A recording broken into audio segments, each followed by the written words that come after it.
Nightingale, pioneers of English sparkling wine, first planted their vines in 1988. Since then, Nightingale has been committed to producing exceptional sparkling wines, ones to rival the very best in the world.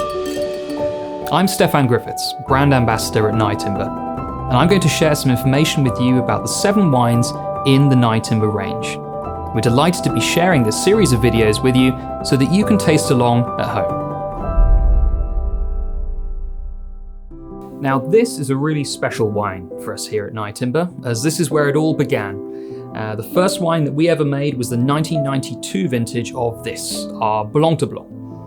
Blanc de Blanc is a term that means white of whites, so it means it's made entirely from white grapes, of which we only have one, Chardonnay.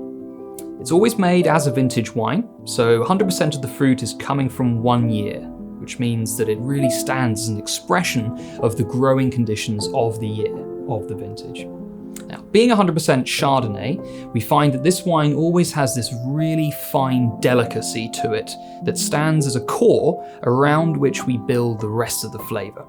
And we do age this wine for a bit longer than most, so more like 5 years this spends in our winery on the lees, so we get more of that brioche, freshly baked bread, toasty character alongside that citrus fruit and floral elements that come from the Chardonnay. As for food pairings, with the extra intensity that comes from the aging in this wine, we feel that you can stand up to slightly more intensity in the food matches as well. So, although I'd still recommend fish, seafood as the best pairing, we can move into fish and a creamy sauce, or frito misto, or maybe just a great bowl of mussels.